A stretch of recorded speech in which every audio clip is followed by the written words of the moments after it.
She doesn't have a grandmother, my aunt said. She passed years ago. The woman standing in my hospital doorway, small, white-haired, holding a paper coffee cup with both hands, looked directly at me and said, "That's funny, because I'm looking right at my granddaughter. I want to tell you that I had some dramatic moment of recognition, that I looked into her eyes and just knew. But honestly, I thought she was confused. A lot of patients on the third floor were confused. I was a night shift nurse. Confused elderly patients at 2 in the morning was basically my entire job description. It started the way most things in my life started at 28 badly and on a Tuesday. I pulled a double shift because Renee from day shift called in sick for the 3rd time that month, and my supervisor, who had the energy of someone who'd stopped caring approximately 15 years ago, asked me in that particular tone that isn't really a question if I could stay. I stayed. I always stayed. That was my whole personality back then. I stayed. The hospital where I worked wasn't large. It was the kind of regional medical center that smelled like old carpet and industrial cleaner and had a vending machine on the 2nd floor that ate your $40% of the time. I knew every corner of it. I knew which elevator was slower, which supply closet stuck, which family waiting room had the chair with a broken armrest that would catch your scrub pocket if you weren't careful.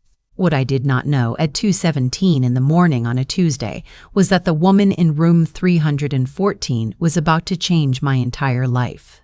I'd been assigned her that night as a handoff. The day nurse left a note that said, "Lovely lady, mild confusion, Ray, family, otherwise stable." And that was it. Her name on the chart was Dorinda Foley, admitted for a hip fracture after a fall at home, 73 years old, emergency contact listed as her daughter.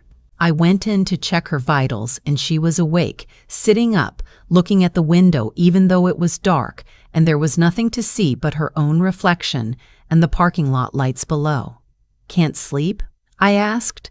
"Never could in strange places," she said. Her voice was clearer than I expected. "You're new. I'm the night nurse. I usually work the 2nd floor." She looked at me then. Really looked, the way very old people sometimes do, like they're reading something you didn't write on purpose. "What's your name, sweetheart?" "Paige," I said. She went very still, not the confused kind of still, not the medicated kind of still, the kind of still that means someone has just heard something that rearranged everything they thought they knew. "Paige," she repeated. "Your mother, what's her name?" I almost deflected. We're trained to redirect, not engage, when patients start pulling us into personal conversation at 2 in the morning. But something about the way she asked made me answer. "Sylvia," I said. "Why?" She closed her eyes, just for a second. Then she opened them and looked at me with an expression I didn't have a word for yet. "Your mother told me you died," she said quietly. "In the car accident, with your father." I put down the blood pressure cuff. "I'm sorry? 15 years ago." Her hands tightened around the paper cup she was still holding. "Sylvia called me. She said you and your father were both gone, that there was nothing left." I had a breakdown. I stopped looking for anything after that. I believed her. I sat down in the chair next to her bed. I don't remember deciding to sit. My legs just made the decision without consulting me. "My father died in that accident," I said slowly. "I didn't. I was in the back seat. I was 13. I had a concussion and a broken arm, and I was in this hospital, actually, for 4 days." She started crying, not dramatically, just quietly, the way people cry when they've been holding something for a very long time, and something small finally breaks the seal. "I've been looking for you," she said. "Not looking. I couldn't. I thought you were dead. I thought you were Fobs's. I have photographs. I kept everything because I couldn't." She stopped, pressed her lips together. "Your mother told me there was no one left. Her name was Dorinda Foley, but her maiden name, the name she was born with, the name my father carried, was Dorinda Castlereagh. She was my grandmother. I need to explain something about my mother, because if I don't, none of the rest of this makes sense. My mother, Sylvia, was not a villain in the movie sense. She didn't twirl a metaphorical cape. She was just small in the way some people are small, not physically but in terms of what they can hold. She couldn't hold grief. She couldn't hold complication. She couldn't hold the idea of sharing me with anyone who reminded her of my father. After the accident, she moved us 3 states away. She told me her family was estranged from my father's side. She told me his mother, my grandmother, had never approved of her, had been cold and cruel, had made her feel unwelcome. She told me it was better not to have contact. I was 13 and grieving, and I believed her because she was my mother, and what else was I going to do? I grew up thinking I had no paternal family, no grandmother, no aunts or uncles or cousins on that side. Just my mother, and eventually my mother's sister, my Aunt Renata, who moved in with us after a divorce and stayed for the better part of a decade. It was Aunt Renata who was listed as my emergency contact when I got my nursing job. It was Aunt Renata who came to my college graduation. It was Aunt Renata who, when I got my own apartment at 25, helped me paint the kitchen a color she called very bold, and I called the only color that came in the discount pile. I liked Aunt Renata. I want to be clear about that. I liked her. That becomes important later. The morning after I met my grandmother, I called in a favor and swapped shifts so I could be back on our floor during the day. I told my supervisor it was a scheduling thing. She looked at me the way she always looked at me, like I was a problem she didn't have the budget to solve, and approved the swap. I went back to room 314 with 2 coffees from the machine down the hall, the good machine on the first floor, not the one that ate your dollar. My grandmother, I'm going to call her that now because that's what she was sitting up and had clearly been awake for a while. She had a small notebook in her lap. When I came in, she looked up, and the expression on her face was something I want to remember for the rest of my life. Relief. That's the only word. Like someone who has been holding their breath for 15 years, just exhaled. We talked for 3 hours. I went back the next day and the day after. By the time she was discharged, hip repaired, physical therapy scheduled, her actual neighbor picking her up because she had listed no family. I had her phone number and she had mine, and I had learned more about my father in 4 days than in the 15 years since he died. His name was Thomas. He liked bad puns and old movies and made coffee so strong it was basically a threat.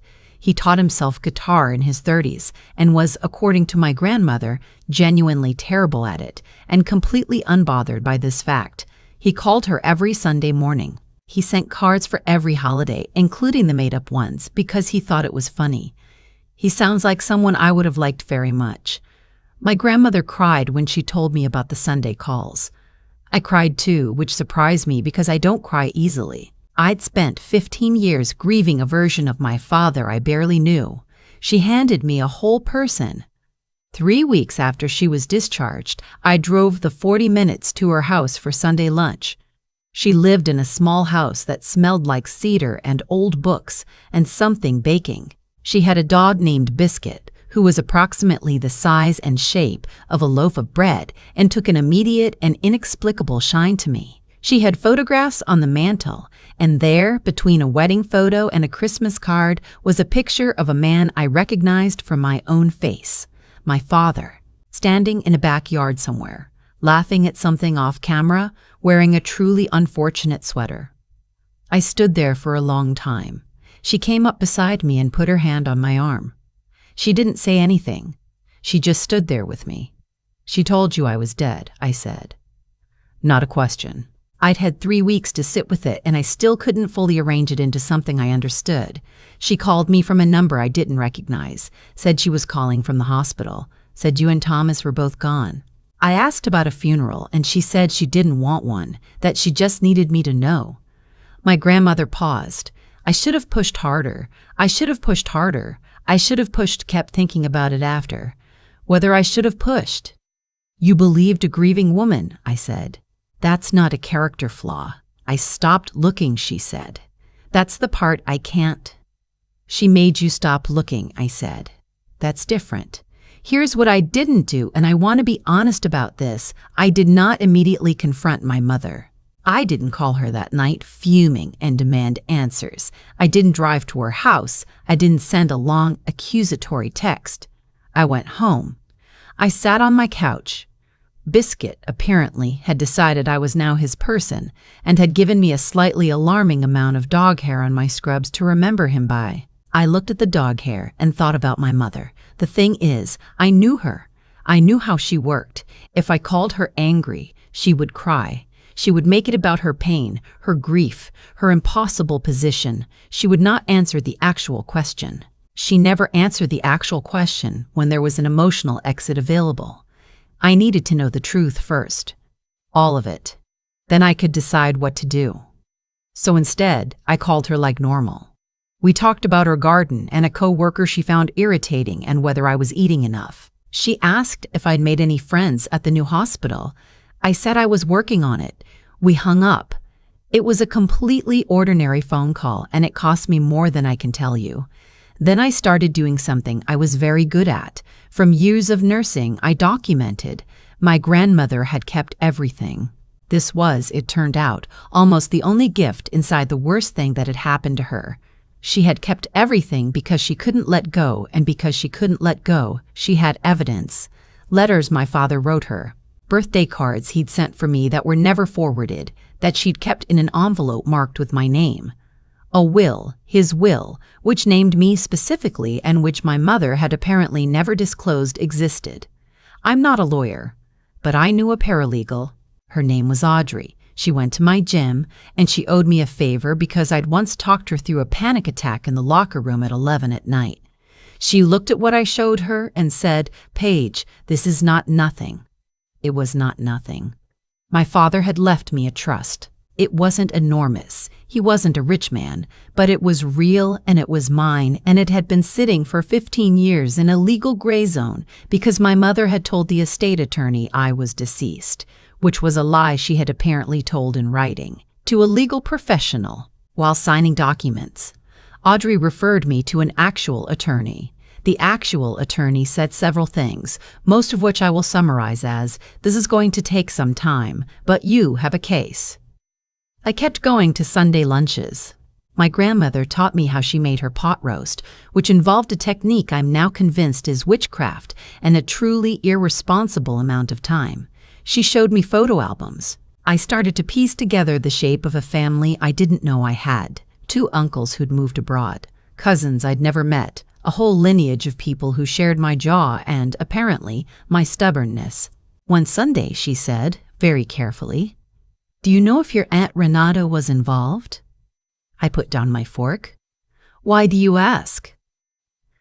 "Because after I got the call, after I thought you died, I did reach out once.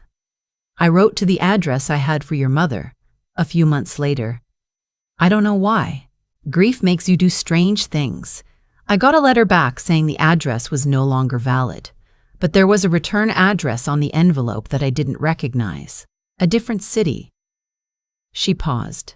The return address was in Renata's handwriting. I'd met her once at a Christmas party. I remembered. I put that piece next to the other pieces and looked at what they made. My mother couldn't have managed this alone. My mother, who cried when her houseplants died, who couldn't call the cable company without rehearsing the conversation. My mother had orchestrated something that required coordination, a forwarding address, a letter interception, a consistent lie maintained across 15 years. She'd had help. The conversation with my attorney was on a Thursday. The following Sunday, my mother called to ask if I wanted to come for dinner. I said yes. Aunt Renata was there. Of course she was. She was almost always there. She was setting the table when I arrived, and she smiled at me. That warm, familiar smile I'd known my whole life, and I smiled back. We ate. My mother made the thing with the chicken she always made. Aunt Renata talked about a show she was watching. I talked about a difficult patient I'd had that week, changing enough details to make it unrecognizable. It was completely normal. Then I said, "I've been thinking about Dad lately." My mother's expression shifted slightly. Just slightly. "Oh?" I was going through some old things. I found a photograph. This was true. My grandmother had given me one. "He looks like someone I would have gotten along with. He was a wonderful man," my mother said. The words were right, but her voice was doing something careful. "Did he have much family?" I always wondered. Aunt Renata reached for the bread. "Not really," my mother said. "His mother and I didn't get on well. You know that." "Right," I said. "She passed away, didn't she?" A while back. A half-second pause. So small you'd miss it if you weren't looking. Yes, a few years after the accident. I nodded and changed the subject. At Renata's hand, I noticed, was very still on the breadbasket. I drove home and called my attorney from the parking lot of a gas station because I needed to not be in motion when I said what I was about to say. I told her what my mother had just told me, that my grandmother was dead, that she'd said it without flinching, that she was still lying right to my face over chicken, while my grandmother was alive and well and had just taught me how to make pot roast. Okay, my attorney said. I think we're ready to move.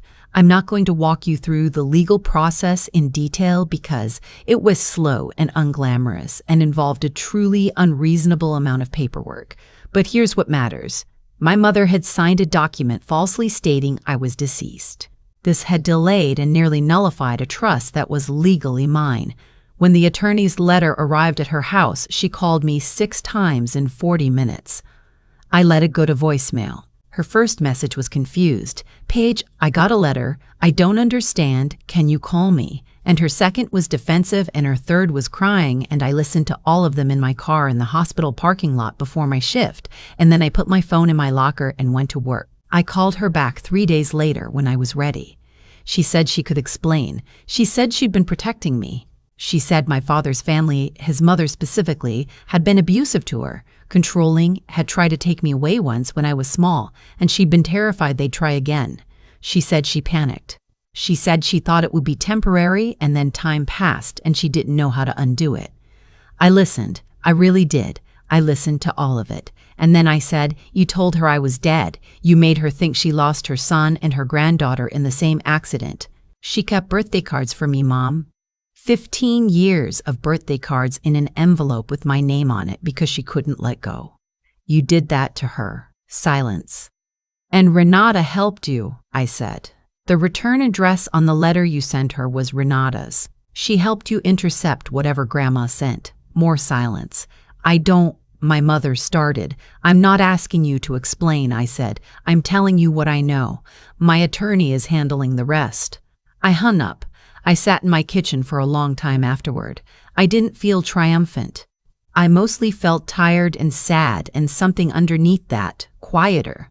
A kind of release, like a knot I'd been carrying in my chest had finally been cut loose. The legal matter resolved in my favor. The trust, plus 15 years of accrued interest, was released. It wasn't life-changing money in the lottery sense, but it was enough that I could breathe differently. Enough that I could make choices I couldn't make before. I took a step back from the night shifts. Not forever, just enough to sleep like a human person for a while. My mother and I are not estranged, but we're not what we were. I don't know what to call what we are now. Something honest, maybe, for the first time. She knows that I know. I know that she knows I know. We talk on the phone sometimes, and we don't pretend, which is its own strange mercy. Aunt Renata and I haven't spoken. I don't know if we will.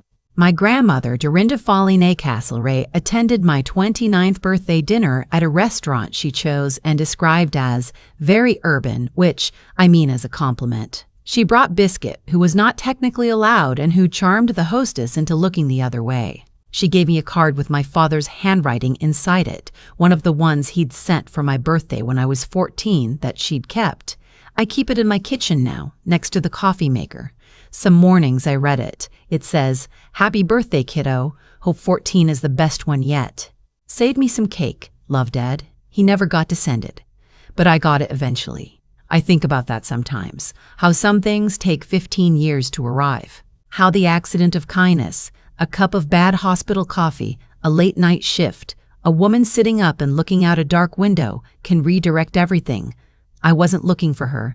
She wasn't looking for me because she'd been told there was nothing left to find. But I handed her that cup, and she looked at me, and here we are. Last week I went over for Sunday lunch again. Biscuit has decided that my spot on the couch is also his spot, which means I spend most of the visit slightly squished against the armrest. My grandmother made the pot roast. I'm getting closer to figuring out the technique. I think it's the low temperature and the patience. You can't rush it. You just have to trust that if you wait long enough, something that started out tough will eventually become tender. She told me another story about my father. I didn't write it down because I didn't want to stop listening long enough to find a pen. I'll remember it anyway. I remember everything she tells me. I have some catching up to do. I've thought a lot about what made any of this possible. Not the legal outcome, that's just paperwork and patience. I mean the thing before all of that. The cup of bad hospital coffee. The decision to go back to room 314 the next morning instead of just clocking out and going home. The truth is, I almost didn't. I was tired. I'd worked a double. My feet hurt in the specific way that only bad hospital floors can accomplish, and all I wanted was to sleep for 9 hours and wake up to nothing. But I went back, and I think about that a lot, how the whole thing hinged on such a small, ordinary choice. Not a brave one. Not a dramatic one. Just, I went back. I've come to believe that's mostly how consequential things happen. Not in the big, obvious moments, but in the small ones that don't feel like decisions at all. You hand someone a cup of coffee. You sit down when your legs make the choice for you. You answer an unexpected question honestly because something in the room feels like it deserves honesty. And then, years later, you look back and realize that was the moment. That was when everything turned. My mother made choices too. I've had to sit with that. Really sit with it, not just as a grievance, but as something I tried to actually understand. She was frightened. She was grieving. She had convinced herself, maybe genuinely, that she was protecting me from something. And then the lie grew, the way lies do when you feed them with silence and time, until it became its own architecture. Something she lived inside of, something she needed Renata's help to maintain. I don't think she woke up one morning and decided to be cruel. I think she made one choice out of fear and then spent 15 years making smaller choices to protect that first one. That's the thing about the kind of damage that happens quietly in families behind closed doors. It doesn't usually look like malice from the inside. It looks like self-preservation. It looks like love, distorted. And that almost makes it harder, not easier, because you can't just be angry at a monster. You have to be angry at something more complicated. Someone who was afraid and chose badly and kept choosing badly rather than admit the first choice was wrong. What I know is this. Dorinda kept birthday cards for 15 years. She kept them in an envelope with my name on it. She couldn't let go of something she'd been told was already gone. That's not nothing. That's the kind of faith that doesn't ask for reasons. It just holds on, quietly, because it can't imagine doing otherwise, and I think that's its own kind of wisdom. Not the loud kind, the kind that just keeps the envelope. I'm not the same person I was before that Tuesday double shift. I'm not sure I'm better, exactly. I'm just more complete. I know where I come from now. I know what my father's handwriting looks like. I know that I have his stubbornness and, according to Dorinda, also his laugh, which he told me once very matter-of-factly while we were doing dishes, and then we were both quiet for a moment because neither of us knew what to do with that. I think what I've learned, not as a lesson you write down, but as something that just settled into me over time, is that the truth has a patience that outlasts the lies told to cover it. It just waits. It sits in envelopes. It shows up in hospital hallways at 2 in the morning. It waits until you're tired and your feet hurt and you're not even looking for it, and then it hands you a cup of coffee and asks your name. You just have to be someone who answers honestly.